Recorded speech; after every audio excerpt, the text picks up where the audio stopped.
ఇర్మియా గ్రంథము 18వ అధ్యాయం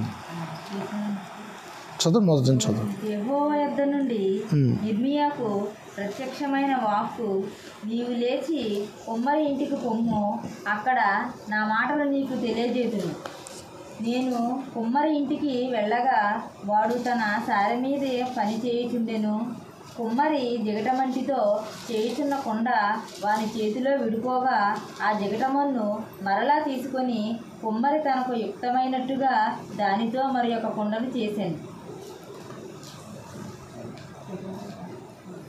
ఏమర్థమైంది మనకి ఇక్కడ? పాఠం నేర్చుకోవడానికి ఎక్కడికి వెళ్ళమంటున్నాడు? అక్కడ చెప్పచ్చు కదా, ఉన్నక్కడికే. దేవుడు అతను స్వరం వినబడ్డది.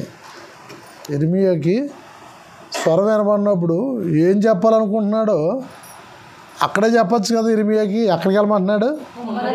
కుమ్మరిపేటలోకి వెళ్ళి, కుమ్మరివాడి ఇంటికి వెళ్ళి వెళ్ళు. అప్పుడు నీకు ఏమి చెప్పబడాలో, నీకు ఏమి నేర్పించబడాలో, నీకు ఏది కనపడుతుందో నీవు అక్కడ విషయాన్ని నేర్చుకుంది కానీ అని చెప్తున్నాడు. ఎక్కడికి వెళ్ళాలి మనం? ఎక్కడికి రావాలి? కుమ్మరి దగ్గరికి రావాలి, పరమ కుమ్మరి దగ్గరికి రావాలి మనము. అవునా? దేవుని యొక్క విషయాలు మనకు తెలియబడాలంటే, ఆయన యొక్క రహస్యాలు మనకు అర్థం కావాలంటే, దేవుని సన్నిధి ఎవరిది? పరమ కుమ్మరి. ఇర్మియాతో చెప్తున్న మాట తెలుసా? నువ్వు కుమ్మరివారి ఇంటికి వెళ్ళు, నీకు తెలియబడవలసిన విషయాలు నీకు అక్కడ తెలియజేస్తాను. నిండి దగ్గర తెలియచ్చు కదా, చెప్తున్న దిక్కునే చెప్పచ్చు కదా దేవుడు. అక్కడికి వెళ్ళిన తర్వాత అలా చూస్తూ ఉన్నాడు. కుమ్మరివాడు ఏం చేస్తున్నాడట? మెత్తని మట్టి పిసుక్కున్నాడు, సిద్ధపరచుకున్నాడు. తను మట్టి తీసేసి దాని సానమే పెట్టాడు. ఆ సాన రౌండ్గా తిప్పుతున్నాడు. కుండ చేస్తున్న సమయంలో కుండ తయారైనప్పుడు ఆ కుండ ఇడిపోయింది. సహజం, వాడు పని చేసుకునేటప్పుడు అలా ఇడిపోవడం, దాన్ని మరలా మలుచుకోవడం, మరలా ఆ ముద్దను మరలా పిసుకుతున్నాడు. మరలా ముద్దు సాన మీద పెట్టి వేరొక పాత్రను దాన్ని మరలా చేస్తున్నాడు. ఏం చేస్తున్నాడంటే దాన్ని మరొక కుండను చేస్తున్నాడని అక్కడ రాయబడ్డారు. మనం ఉండవలసిన దగ్గర మనం ఉంటే ఆ పాత కుండను తీసి మరొక కుండగా మనం చేస్తాం అండి. ఆ పరమ కుమ్మరి చేతిలో మనం ఉంటే దేవునికి ఇష్టమైన పాత్రగా మనలను మలుస్తాడు. దేవునికి పనికొచ్చే పాత్రగా మనలను తయారు చేస్తాడు. మన ఇష్టానుసారంగా మనం ఉండి, మన ఇష్టానుసారంగా మనం మాట్లాడుకుని, మన ఇష్టానుసారంగా మన బ్రతుకు కానిస్తే దేవుని చేతిలో ఉన్నవారు కాదు.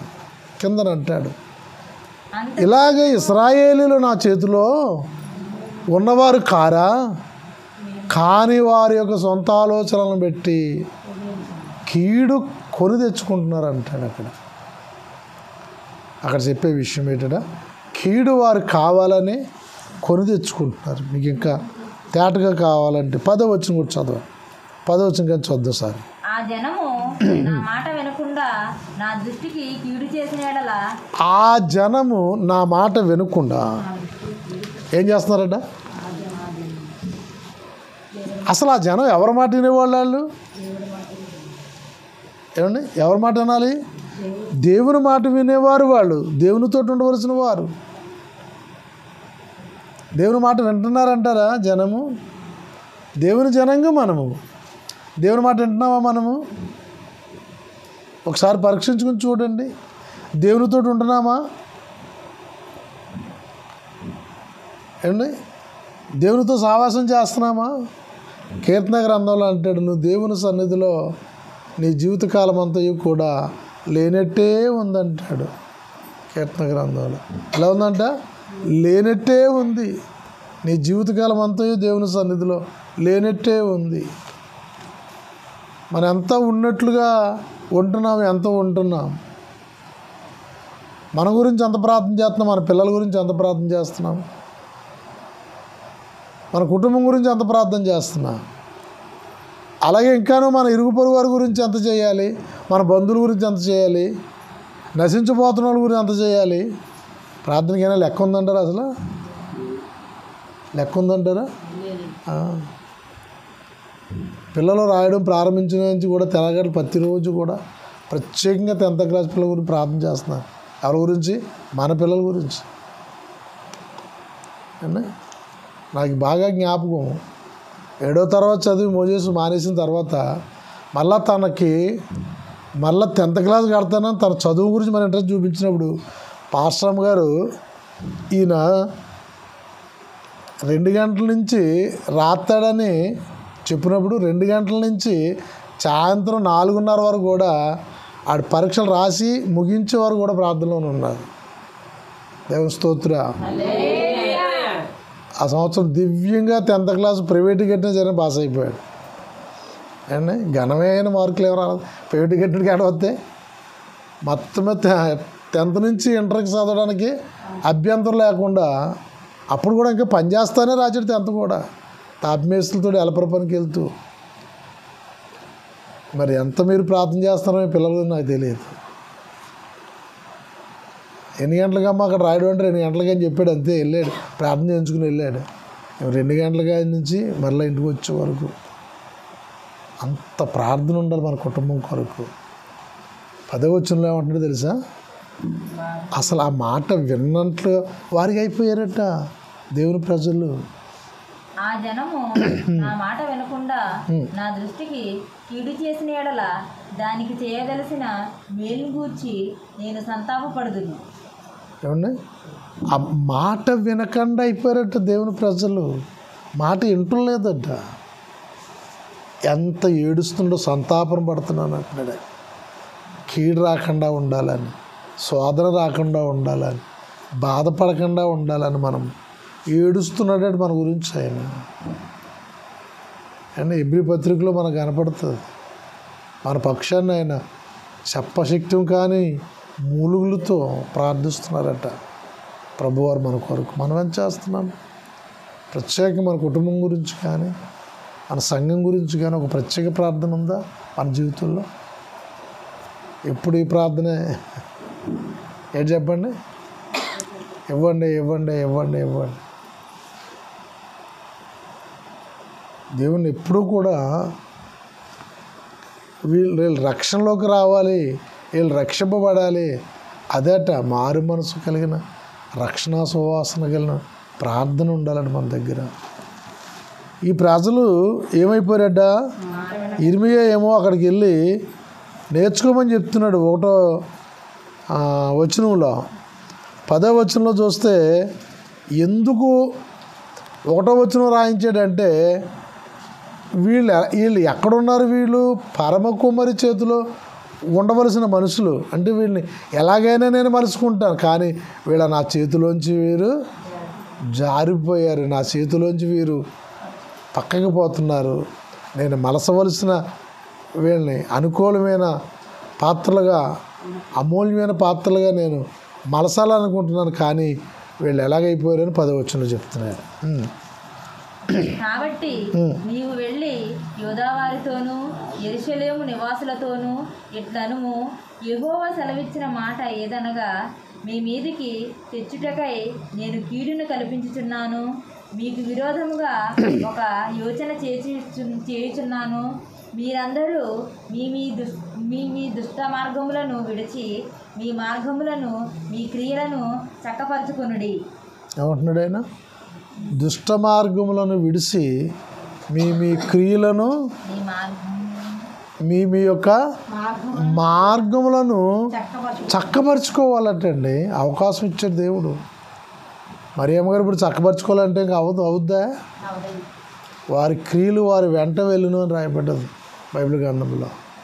మనం ఏ క్రియలతో చేస్తాం ఆ క్రియలు మన వెంట వెళ్ళిపోయి అంతే. ఇంకా అది మరలా తిరిగి రాదు. మనం ఏమి చేసినా ఆ సమాధికి మనం ఏం చేసినా, ఏం అలంకరించినా, ఏం అలంకరించకపోయినా, ఏ మంచి చేసినా, ఏది కార్యక్రమం చేయకపోయినా ఏంటంట వారి క్రియలు ఏమైపోయండి? వారి అంటే వెళ్ళిపోయినాయి. ఇంకంతే, ఇంకేమీ లేదు అక్కడ. క్రియలను చక్కపరుచుకోవాలి అంటున్నాడు ఆయన అండి. ఇర్మియా ఉన్న కాలంలో ఎలా ఉన్నారు వాళ్ళ పరిస్థితి అంటే వ్యతిరేకంగా ఉన్నారు. ఇశ్రాయేలు వ్యతిరేకంగా ఉన్నారు. మొదటి సమూయేలు గ్రంథం 2:30 చదువుదాం. మొదటి సమూయేలు గ్రంథము 2:30.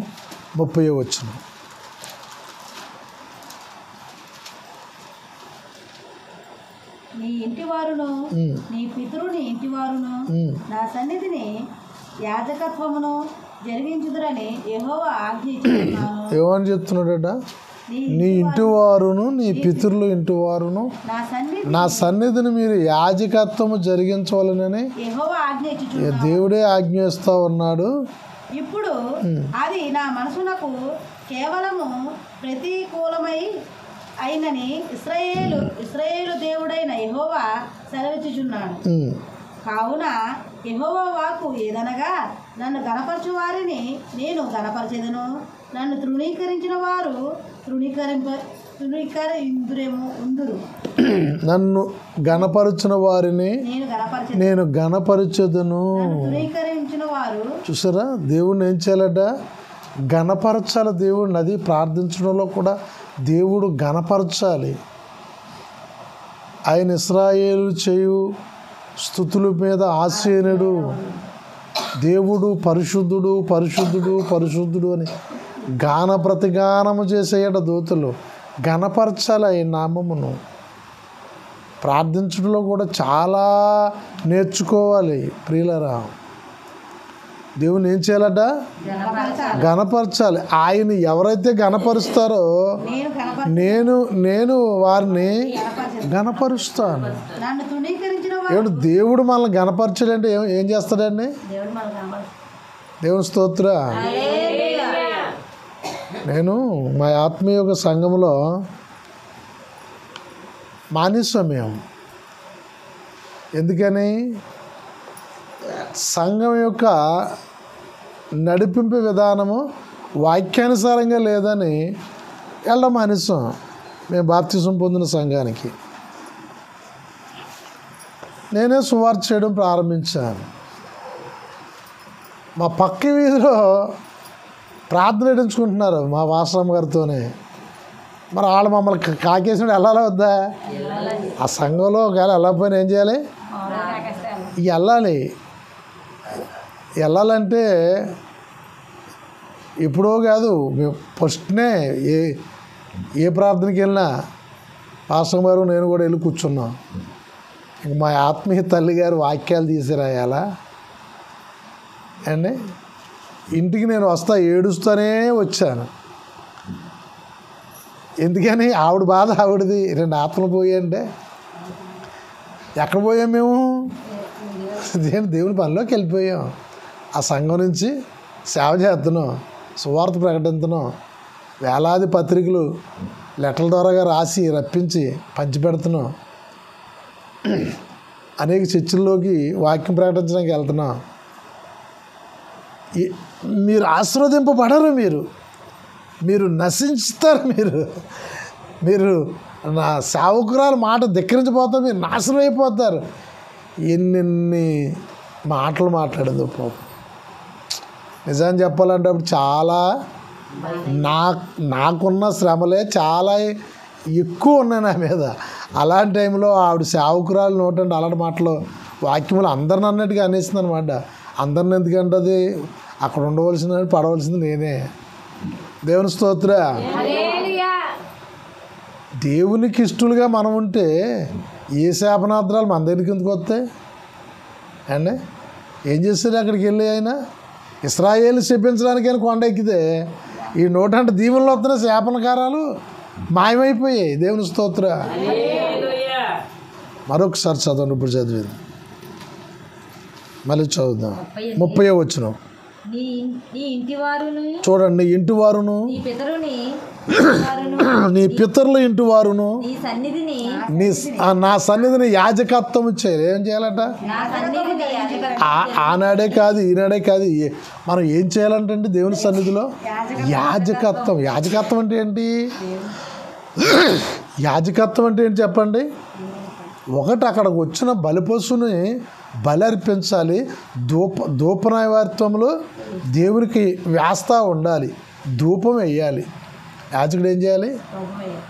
అర్పణగా వచ్చిన జంతువులను బలి ఇవ్వాలి అంటే బలిచ్చిన జంతువులను ధూపార్పణగా దేవునికి వెయ్యాలి. అట్టి కొత్త నిబంధనలైనా పాత నిబంధనలైనా జరగవలసిన క్రియ అక్కడ శారీరకంగా జరిగింది, ఇక్కడ ఆత్మీయంగా జరుగుతుంది. దేవుడు మనల్ని ఏమవ్వాలని కోరుకుంటున్నాడు తెలుసా? యాజకులు అవ్వాలని కోరుకుంటున్నాడు. కొత్త నిబంధనలు ఉందా లేదా? మీరు ఎవరు అని చెప్తున్నాడు మనలను? ఎవరని చెప్తున్నాడు మనం చెప్పండి? యాజకులైన రాజులైన యాజకులు అంటాడు మనలను. హెబ్రీ పత్రికలో రాజులము యాజకులము. మరి కొత్త నిబంధనలో యాజకులు ఎందుకు వస్తారు? కొత్త నిబంధనలో యాజకులు ఎందుకు పనేముంది? అందరూ సమానమే కదా, యాజకులు లేరు కదా. కొత్త నిబంధనలో మొత్తం సంఘం అంతా యాజకులే. దేవుని స్తోత్రం. పాత నిబంధనలో 12 గోత్రాలు ఒక గోత్రం యాజకులు అయితే, కొత్త నిబంధనలో మొత్తం సంఘం అంతా యాజకులే. హెబ్రీ పత్రిక చెప్తుంది, నా మాట కాదు. యాజకులైన రాజులైన యాజకులు ఏంటంటే మనం ఎప్పుడైతే యాజకత్వాన్ని మనం ప్రారంభించామో రాజులుగా మనం అయిపోతాం అంతే. దేవుని స్తోత్రం. ఏం చేస్తేనే యాజక ధర్మాన్ని మనం ఎప్పుడైతే పాటించామో రాజులు అవుతాం. మనము రాజులుగా చేసే బాధ్యత దేవుడిది. యాజకత్వాన్ని మొదట మనం చేయాలి. యాజకత్వంలో ఏం చేయాలి? 1 బలి అర్పించాలి అనగా 12వ అధ్యాయం రోమపత్రిక, సజీవముగా అర్పణ అవ్వాలి, దాహం అవ్వాలి, దేవునికి బలి అవ్వాలి. మనము ఏమండి దేవుణ్ణి మనం ఏం చేయాలంటే ఆయనకి ధూప నైవేద్యం అర్పించాలి, ఆయన గణపరచాలి. గణపరచుంటే ఏంటి? ఇంకా చెప్పండి. ఈ 4 గోళ్ళ మయ్యానికి వచ్చి ఏసయ్యా ఏసయ్యా ఏసయ్యా ఏసయ్యా రాత్రులు పగలు గణపరుస్తూ ఉంటే, ఒక 2-3 నెలలు గణపరుస్తుంటే తర్వాత మనం దేవుడు మనల్ని ఏం చేస్తాడు చెప్పండి? కోటీశ్వరులు చేసేస్తాడు అంటారా? ఘనపరచడం నీ యొక్క దేహము ద్వారాగా లోకంలో దేవునికి మహిమ రావాలి. నీ క్రియ వలన, నీ ప్రవక్తన వలన, నీ క్రైస్తవ యొక్క జీవితం వలన దేవుడు ఘనపరచబడాలి. దేవుని స్తోత్ర. ఏం రావాలి నీ జీవితంలోంచి? నీ ప్రతి అడుగులోని, ప్రతి మాటలోని, ప్రతి ప్రవక్తలోనూ దేవునికి ఘనం రావాలి. అది ఘనపరచడం అంటే. నన్ను వాళ్ళు అలా గణపరిచినట్లయితే నేను వారిని గణపరుస్తాను. మార్పు లేని జీవితం ఏంటంట? మార్పుడు లేని బ్రతుకు. దేవునికి ఘనత ఏమవుతుంది? వాళ్ళు ఎప్పుడు అంతేనండి. ఇయ్యాలేంటి? వాళ్ళు బాప్తిసం అంతే పొందుకున్నారు, వాళ్ళు ఎప్పుడు అంతేనండి. క్రైస్తవులు ప్రతి ఒక్కరి మీద ఉండే మాట ఇదే. ఉందా లేదు చెప్పండి? ప్రతి ఒక్కరిని కూడా పలికేది ఇది ఉండకూడదు మన మీద. ఈ సాక్ష్యం మన మీద ఉండకూడదు. దేవుని నువ్వు గణపరిచే వ్యక్తిగా ఉండాలి. నిజంగా గణపరచడం అంటే ఏమనుకుంటారంటే దేవుని సన్నిధికి వచ్చి దేవుని గణపరచడమే. దేవుని ప్రార్థన చేసేస్తే గణపరుస్తాడు. దేవుడు నాకు ఇచ్చేవలసింది ఇచ్చేస్తాడు. దేవుని స్తోత్ర. దేవుని గణపరచడం కొన్ని మాటల్లో యేసుప్రభువు చెప్పారు. ఎవరైనాను నీ పై అంగీ తీసుకుంటే నువ్వు వేసుకున్న అంగీ కూడా ఇప్పిచ్చే అన్నాడు. అది అంతటి సాధుత్వము, అంతటి మృదుత్వము బ్రతుకుల్లో, మాటల్లో. రూపం పోయిందంటే ప్రాణం ఒప్పుకోదు కదా. ఏమండి? లాగేస్తాం, పట్టుకుని నారలాగేస్తాం, గోడ మీద ఆరేసేస్తాం. దేవుని స్తోత్ర.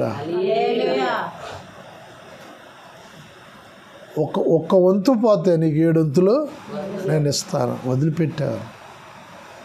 నిజమైన క్రైస్తవులుగా యెషయా గ్రంథంలో ఉన్నట్లుగా గుద్దులాట్లు, తగాదాలు, కోర్టు, పోలీస్ స్టేషన్లు, ఇట్టి గొడవలు ఏమి కూడా క్రైస్తవులకి ఉండడానికి వీల్లేదు. దేవుని ఘనపరచబడాలి. ఏమవ్వాలి? దేవుడు ఘనపరచబడాలి. మిమ్మల్ని బట్టే కదా నా నామం అన్యజనుల్లో దూషింపబడుతుందా, గణపరచబడుతుందా? గణపరచబడితే నేను గణపరుస్తాను. అబ్రహాంతో చెప్పాడు ఆయన, నిన్ను ప్రేమించే వారిని నేను ప్రేమిస్తాను, నీకు ఆశ్రయం ఇచ్చిన వారికి నేను ఆశ్రయిస్తాను, నువ్వు అడుగుపెట్టిన ప్రతి స్థలంలో నిన్ను దీవిస్తాను. అంత చక్కటి వాగ్దానం చూడ అబ్రహాం. ఈ రోజున మనము ఆశీర్వదింపబడలేకపోవడం కారణం తెలుసా? ఈ దేహంతో దేవుని గణపరచలేకపోతున్నాం. మాయపు మాటలు, లోకంలో బతకడానికి జీవించడానికి ఎన్ని అబద్ధాలు ఆడుతున్నామో అదంతా కూడా యథార్థంగా దేవుని మీద కూడా అలాగే బ్రతుకుతున్నాం మనం. ఏమండి? అందుకే యేసుప్రభువు వారు ఏమన్నా తెలుసా? ఆయన బతుకున్న కాలంలో ఆకాశ పక్షులను చూడండి, అవి దాచుకోవు, అవేమో పంటలు పండించవు, ఉడకు అంటాడు, అవి ఊడ్చుకోవు, కోత కొయ్యవు, ఎంత స్వేచ్ఛగా బతుకు.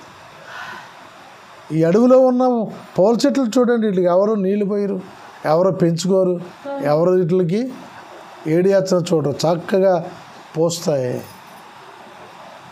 వాటికన్నా శ్రేష్ఠులు మీరు అన్నాడు. కానీ దేవునికి ఇవ్వాల్సిన సమయం మనం ఇవ్వలేకపోతున్నాం, దేవుని మనం గణపరచలేకపోతున్నాం, ఈ దేహంతో దేవుని మహింపరచలేకపోతున్నాం. మాట్లాడితే అబద్ధం అబద్ధం అబద్ధం. ఎవరికి సోటెడతావు? దేవుని సోటెట్టలేవు కదా. నేను నీకు సోటెట్టి మాట్లాడతాను, పక్క వాళ్ళు సోటెట్టి మాట్లాడతాను. దేవుణ్ణి ఎక్కడ పెడతావు? నీవు దేవుణ్ణి ఎక్కడ కప్పెడతావు? ఆయన్ని ఎక్కడ దాగలుగుతావు? ఆయన లోకమంతా కన్ను సంచరిస్తుందని బైబిల్ చెప్తా ఉంది. అందుకని ఆయన నువ్వు గణపరచు, నేను నిన్ను గణపరుస్తాను. దేవుని స్తోత్ర. వ్యాపించాలి మన కీర్తి, మన యొక్క ప్రవక్తన, మన యొక్క జీవితాన్ని ఏమోలట వ్యాపించాలి. అప్పుడు ఆయన గణపరచబడతాడు. ప్రజలందరిలోనే ఏర్పరచబడిన వ్యక్తిగా ఉంటాడు, ప్రజలందరిలో దీవింపబడిన వ్యక్తిగా ఉంటాడు, ప్రజలందరిలో ప్రత్యేకింపబడిన వ్యక్తిగా ఉంటాడు. ఆయన దేవుణ్ణి గణపరిచే వ్యక్తి. అందుకే పౌలు అంటాడు, నేను మనుషులను గణపరిచేవాడనైతే క్రీస్తు యేసుకు దాసుడను కాను. నేను మనుషుల మెప్పు కొరకు రాలేదు, మనుషుల మెప్పు కొరకు నేను సేవ చేస్తలేదు, మనుషుల మెప్పు కొరకు నేను బ్రతుకుతులేదు, నేను క్రీస్తు యేసు మెప్పు పొందుకోవాలని సేవ చేస్తానంటాడు. అది మన యొక్క పరిచయం, అది మన యొక్క క్రైస్తవ జీవితం. దేవుడు చెప్తున్న మాట అది. చదువుదాం ఒకసారి, కింద చదువుదాం 30 వచ్చిన నుంచి. నీ ఇంటివారును నీ పితరుల ఇంటివారును నా సన్నిధి యాజకత్వము జరిగించుదురని యెహోవా ఆజ్ఞ ఇచ్చి ఉన్నాను. ఇప్పుడు అది నా మనస్సునకు కేవలము ప్రతికూలమై ఉన్నని ఇశ్రాయేలు దేవుడైన యెహోవా సెలవిచ్చుచున్నాడు. కావున యెహోవా వాక్కు ఏదనగా, నన్ను గణపరచు వారిని నేను గణపరచెదను. అంత అద్భుతమైన మాట చూడండి. నన్ను గణపరచే వారిని నేను గణపరచెదను. నన్ను తృణీకరించిన వారు తునీకారం నొందెదరు. ఆలకించుము. రాగల దినములలో నీ బలమును నీ పితరుని ఏం చేస్తున్నారు? దేవుణ్ణి తునీకరిస్తున్నా. వాక్యం వింటలేదంటే, ప్రార్థన చేస్తలేదంటే, దేవుని మాట వింటలేదంటే, దేవుని ఆజ్ఞానుసారమైన జీవితం మనకు కలిగి లేవంటే తునీకరించినట్లే. మనము ప్రభు ప్రభు ప్రభు ప్రభు అని మనం ఆయన కూడా తిరుగుతున్నాం తప్ప ఆయన మనల్ని తునీకరించారు. ఆయన అందుకే మత్తయి సువార్త 7వ అధ్యాయం అద్భుతమైన ఎవరిని ఇచ్చాడు ఆయన అండి. ఎవరో మీరు ఎవరో నాకు తెలీదు, అసలు చూడలేదు. మీకు నాకు ఎప్పుడు కూడా ఏ రకమైన బంధం మనకి లేదు. ఏంటి ఇలాగంటున్నారు? ఏంటి మిమ్మల్ని ఎప్పుడు నేను చూడలేదు అంటే అప్పటికే వాళ్ళు ఊరుకున్నారా?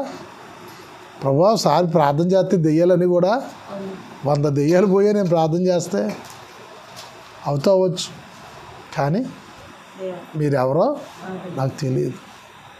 చనిపోయిన వ్యక్తులు బ్రతికించామయ్యా మేము, అవ్వచ్చు. ఒకవేళ యేసునామంలో అంత పవర్ ఉంది, కానీ మీరు ఎవరో, ఎవరి నామాన్ని బతికించారు? ఎవరి నామాన్ని దెయ్యాలు పోయాయి? యేసునామంలో ఉంది. అవ్వచ్చు. అది ఎవరు ఉచ్చరించినా వెళ్ళిపోతాయి. ఆ నామంకున్న శక్తి అలాంటిది, ఆ నామంకున్న ప్రభావం అలాంటిది. ఎవరు చేసినా వెళ్ళిపోతాయి. ఆ నామంలో ఎవరు గద్దించినా వెళ్ళిపోతే ధైర్యం కలిగి చేయగలిగితే, అయినా మీరు ఎవరో నాకు తెలియదు. ఎందుకని? ఆయన గణపరిచే వ్యక్తులు కాదు వారు. వాళ్ళ ఇష్టానుసారంగా బ్రతికి వాళ్ళ ఇష్టానుసారంగా దేవుని సేవను మలుచుకుని నడిపించినందుకు వాళ్ళు ఎవరో నాకు తెలియదని చెప్పిస్తారు ఆయన. 13 అదే గ్రంథం 13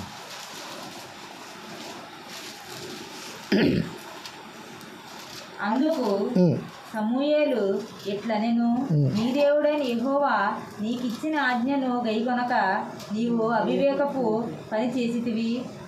నీ రాజ్యమును ఇశ్రాయేలీయుల మీద సదాకాలము స్థిరపరచుటకు యెహోవా తలచియుండెను. దేవుడు అనుకున్నాడట పాపం, సదాకాలము సౌలు కుటుంబం మీద ఉంచాలనుకున్నాడట. రాజ్యం, ఒక ఆశీర్వాదం, ఒక దీవెన ఒక కుటుంబం మీద ఇవ్వాలని దేవుడు అనుకుంటున్నాడు. నువ్వు చేసిన తప్పిదములు బట్టి, నువ్వు చేసిన పాడు పనులు బట్టి, నువ్వు చేసిన అవివేకమైన క్రియలను బట్టి అప్పటి వరకు బాగానే ఉంటావు. ఎవరో ఏదో చెప్తే సోది చెప్పితే పోతావు, ఎవరో ఏదో చెప్తే పోగొట్టుకునే పోతావు, ఎవరో ఏదో చెప్తే తోడేలేనని చెప్తావు. సౌలు అలా చేసాడు. శాశ్వత కాలమును రాజ్యపాలన సౌలు కుటుంబంలో ఉండాలని దేవుడు అనుకున్నాడట. ఏదైనా మన క్రియలు బట్టి వస్తుంది అండి. పెద్ద కూలి పనికి వెళ్తే పెద్ద కూలి పని వస్తుంది, చిన్న కూలి పనికి వెళ్తే చిన్న కూలే వస్తుంది. మనం చేసిన పనిని బట్టే కూలి వస్తుంది, అంతే కదా. అందరూ మీకు తెలుసో తెలియదే కానీ ఊడి పనిలోకి వెళ్తారు. ఊడిసే ఆడవాళ్ళకి ఒక కూలి ఉంటుంది, ఆకు తీసే మగవాళ్ళకి ఒక కూలి ఉంటుంది, ఆకు మోసే మగవాడికి ఒక కూలి ఉంటుంది, గట్లేసే మగవాడికి ఒక కూలి ఉంటుంది. వీళ్ళ 5లోనూ కూడా 5 కూళ్ళు డిఫరెన్స్గా ఉంటాయి. మీకు చాలామంది తెలియదు. ఆకు మోసేవాడికి స్పెషల్, గొట్లేసేవాడికి స్పెషల్, కూలి ఎక్కువ.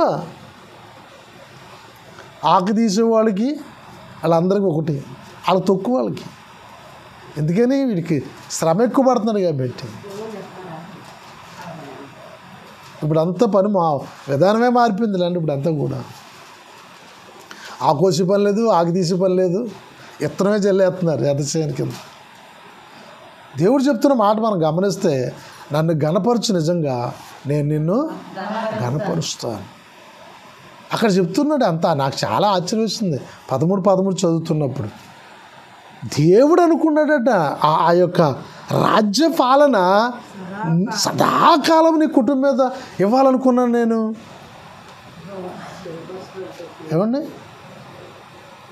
నేను పోయిన సంవత్సరం మా డ్రైవర్కి ఆయనకి మంచిగా బహుమతి ఇద్దారనుకున్నాను. ప్రతి నెల చూసినా సరే కానీ 30 రోజులు ఉంటాయి నెలకి, 14 రోజులు 13 రోజులు ఆడు చేసిన డ్యూటీలు. ఇంకా నన్ను ఏమడితో నేను ఆడికేమో ఇంకేం బాగోక నేను ఒక 7,000 ఇచ్చి వెళ్ళిపోరాను. లేకపోతే ఎంత ఇవ్వాలి? 15,000 ఇవ్వాలి. వాడి జీతం ఎంతో అంతా ఇవ్వాలి. మామూలు పట్టి చూస్తే ఏముంది, సగం రోజులు చేస్తే ఎవరు లాస్ అవుతారు? యజమానుడే పోతాడు. ఇలా కనపడుతుంది. నేను ఇవ్వాలనుకుంటున్నాను కానీ ఇవ్వడానికి బాగలేదు, అక్కడ విధానం బాగలేదు. నీకు సదాకాలం ఇవ్వాలనుకున్నా నేను, కానీ నువ్వు చేసిన పనులను బట్టి రాజ్యపాలనే నీ వంశంలోంచి నేను తీసేవాలనుకుంటున్నాను. అబ్బబ్బబ్బ, అంత దుఃఖకరమైన మాట అండి. అక్కడ చదువుతుంటారు సార్, చదవండి, మీకు అర్థమవుతుంది. నీ రాజ్యము నిలువదు, యెహోవా తన చిత్తానుసారమైన మనస్సు గల యొక్కని కనుగొని ఉన్నాడు. నీకు దేవుడు తన ఇష్టానుసారమైన మనుషుడు కనుగొని ఉన్నాడు. నీవు మాత్రం తన ఇష్టానుసారమైన మనుషుడు కావు. నీ ఇష్టానుసారమైన మనుషుడు నీవు. జాగ్రత్త ప్రియమైన సంగమా. క్రైస్తవము అంటే మన ఇష్టానుసారంగా బతికేది కాదు. ఎవరి ఇష్టానుసారంగా బతకాలట? దేవుని ఇష్టానుసారంగా మనం బ్రతకాలి. అందుకే చనిపోయిన లాజరు కూడా తిరిగి లేచాడు. చనిపోయిన వారు సైతమును కూడా తిరిగి లేవదీసిన శక్తి ఆయన దగ్గర ఉంది. నీకు ఆజ్ఞాపించిన దాన్ని నీవు గైకొనకపోతివి గనుక యెహోవా తన జనుల మీద అతని అధిపతినిగా నియమించును. సమూయేలు లేచి గిల్గాసును విడిచి బెన్యామీనీయుల గిబియాకు వచ్చెను. చాలమ్మ.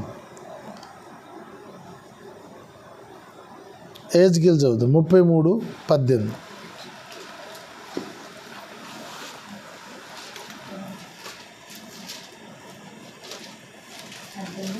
33:18. నీతిమంతుడు తన నీతిని విడిచి పాపము చేసిన యెడల ఆ పాపమును బట్టి అతడు మరణము నొందును. మరియు దుర్మార్గుడు తన దుర్మార్గతను విడిచి నీతి న్యాయములను అనుసరించిన యెడల వాటిని బట్టి అతడు బ్రతుకును. దేవుని స్తోత్రం. హల్లెలూయా. ఇప్పుడు దుర్మార్గుడు నీతిమంతుడు అవుతున్నాడంట, నీతిమంతుడు దుర్మార్గుడు అవుతున్నాడంట. దుర్మార్గుడు చివరి వరకు దుర్మార్గతలో జీవించి చివరిన పశ్చాత్తాపం కలిగితే యేసుప్రభుతో వేయబడిన ఒక దొంగ మోక్షానికి వెళ్ళిపోయినట్లుగా. ఏండి, వాడు బ్రతుకంతా దుర్మార్గతే. మనం ఎంతో చెప్తాం, వాడు మానడు. చివరిలో లాస్ట్లో దేవుని నమ్మితే చాలంట ఆడేమవుతాడ, దుర్మార్గత అంతా పరిపూర్ణతగా మారిపోద్దాడు. కానీ వీడు, ఈ మంచివాడు నీతిమంతుడిగా, పరిశుద్ధుడిగా, యథార్థమంతుడిగా జీవించి జీవించి జీవించి ఇలా జీవించడం వల్ల నాకేమొచ్చింది, ఇలా జీవించడం వల్ల నేనేం సంతోషం పడ్డాను, ఇలా జీవించడం వలన సాతానుడు మొత్తం మీద వాడి జీవితంలో చేదు వేరేసేసి వాడు పాపంలోకి వెళ్ళిపోయే అవకాశం ఉందట, వాడు పడిపోయే అవకాశం ఉందట. దేవుని స్తోత్రం. అందుకనే వ్యభిచారులకైనా ద్రోహులకైనా క్షమాభిక్ష దొరికిద్దంట, కానీ వేషధారులకు మాత్రం క్షమాభిక్ష లేదు అన్నారు ప్రభువ, లేదు అన్నారు. అని చక్కని మాట చూడండి. ఇంకా చదువుదాం. యెహోవా మార్గము న్యాయము కాదని మీరు అనుకొనుచున్నారే. ఇశ్రాయేలీయులారా, మీలో ఎవని ప్రవర్తనను బట్టి వానికి శిక్ష విధించదను. ఎవరి ప్రవక్తను బట్టి శిక్ష విధిస్తాను. ఎలాగిస్తాను? నీ ప్రవక్తను బట్టి నీకు శిక్ష, నా ప్రవక్తను బట్టి నాకు శిక్ష. ఇప్పుడైతే విశ్వాసి శిక్షకు పాత్రుడు కాకూడదు. ఎందుకంటే దేవుని లేఖనము వాళ్ళు ఎప్పుడెప్పుడో చదువుకుండేవారు. మనకు అలా కాదు. మనకి ప్రతి ఇంట్లోనికి కూడా, ప్రతి చేతిలోనికి కూడా దేవుని మందసం వచ్చింది. నిత్యము చదువుచు ఆ వాక్యానుసారమైన జీవితాన్ని కట్టుకోవాలి. మనం ఖచ్చితంగా కట్టుకుంటే కుడిమి ఎడమికి కూడా మనము తొట్టి వెళ్ళము. వాక్యం మనలను నడిపిస్తూ ఉంటుంది. వాక్యం మనతో మాట్లాడుతుంది. ధర్మశాస్త్రం మనతోనే ఉంది. నన్ను ఒక దైవజనం చెప్తున్నాడు, యూట్యూబ్లో ఆలకించాలి.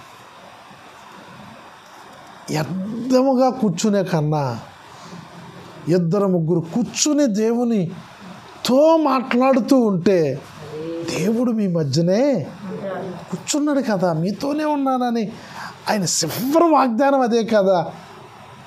ఎక్కడ నా నామాన్ని ఇద్దరు ముగ్గురు కూర్చుంటారో వాళ్ళ దగ్గర నేను ఉంటానన్నాడు కదా. మరి ఆ విషయాన్ని నువ్వు ఎక్కడ మర్చిపోతున్నావు? మీరిద్దరు ముగ్గురు కూర్చుని ప్రార్థన చేస్తూ ఉంటే ఆ మూడో వ్యక్తిగానో నాలుగో వ్యక్తిగానో యేసయ్య మీ మధ్యన ఉన్నాడనే విషయాన్ని మర్చిపోతున్నావే నువ్వు. అలా మర్చిపోయారు ఆనాడు ఇశ్రాయేలీయులు, తృణీకరించారు. రాజ్య శాసనము, రాజ్య పాలన వాళ్ళ వంశంలో ఉండవలసిన సౌలు కరణపిశాసుల దగ్గరికి వెళ్ళండి సోది చెప్పించుకుంటూ వాళ్ళ దగ్గరికి వెళ్ళాడు. ఏ రాజ్యం అయితే జయించి ఆ రాజ్యంలో ఉన్న సంపద అంతాను కాల్చివేయమని చెప్పాడో ఆ మాట వినకుండా కొంత సంపదను మనలా తిరిగి తీసుకొచ్చాడు. మనం కూడా దేవుని చెప్పిన మాట మనం చేస్తలేదు. అందుకనే మన పరిస్థితి ఎలాగుందట, దేవుని యొక్క తీర్పులో లేక ఆయన మనకి ఇవ్వాల్సిన క్రియలలో మనం చేస్తున్న పనిని బట్టి మన క్రియలను మనకి అందజేస్తూ ఉన్నాడు. దేవుని స్తోత్ర. ఇంకొక వచ్చిన చదువు ఎజ్కేలు గ్రంథంలో. మనము చెరలోనికి వచ్చిన 12వ సంవత్సరము 10వ నెల 5వ దినమున ఒకడు యెరూషలేములో నుండి తప్పించుకొని నా యొద్దకు వచ్చి పట్టణము కొల్ల పెట్టబడినని తెలియజేసెను. తప్పించుకొనిన వాడు వచ్చిన వెనుకటి సాయంత్రమున యెహోవా హస్తము నా మీదికి వచ్చెను. ఉదయమున అతడు నా యొద్దకు రాకమునుపే యెహోవా నా నోరు తెరవగా పలుకుటకు నాకు శక్తి కలిగింది. అప్పటి నుండి నేను ఏజ్కేల్ ఎక్కడున్నాడో తెలుసా? అప్పుడు కాక ఇంటిని ఈ మాటలు రాస్తున్న కాలంలో ఏజ్కేల్ ఎక్కడున్నాడో తెలుసా? బబులోను దేశంలో ఉన్నాడు. మనం మొదట అధ్యాయం చదివితే మీకు అర్థమవుతుంది. బబులోనులో అప్పటికే చెరపట్టబడ్డారు. అప్పటికే తెగల కింద యవనస్తులను రాజులు జయించిన వారు అందరూ తీసుకెళ్ళిపోయి పని చేయించుకుంటున్నారు. ఇంకా అక్కడైనా కొద్దిగా గొప్ప ఉంటే మనకి ఈ అధ్యాయంలో మనకు కనపడుతుంది. మరలా వాళ్ళిద్దరికి వెళ్ళి ఒక్కసారి 2 సార్లు కాదు, ఇశ్రాయేల్ ప్రజలను ఎంతటి ఘోరాతి ఘోరంగా హింసించారు. చాలాసార్లు చాలామంది రాజులు అణగదొక్కేయాలని చూశారు. ఈ శాసనం ఉండకూడదని చూశారు. ఎస్తేరు కాలంలో అయితే మొత్తం శాసనమే ఉండకూడదని శాసనం రాయించాడు. శాసనం ఉండకూడదని శాసనం రాయించాడు. అవునా? దిక్కున ఒక మాట అంటుంది, యాకోబు సంతానాన్ని నిర్మూలించాలనుకున్నాను, కానీ వాళ్ళ పితరులకు ఇచ్చిన మాటను బట్టి వారిని ఒడ్డెల్లి చేయుచున్నానంట. దేవుని స్తోత్ర అండి. మన గురించి, మన కుటుంబాన్ని గురించి దేవుని చేత వాగ్దానం పొందుకోవాలి మనము. యాకోబు యొక్క సంతానాన్ని నిర్మూలన చేయాలనుకున్నాడంట దేవుడే.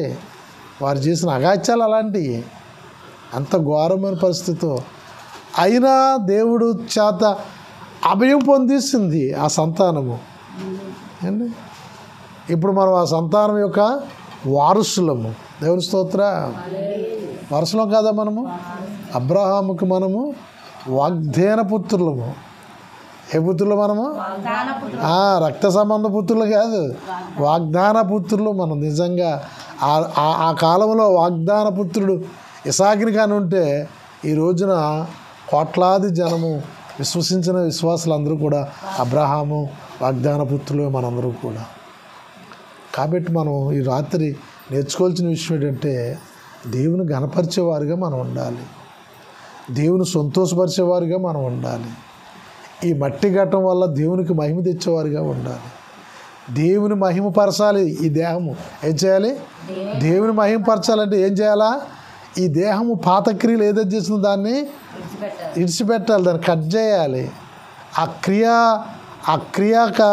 ఆ కార్యక్రమాలన్నీ కూడా దాన్ని ఆఫ్ చేయాలి.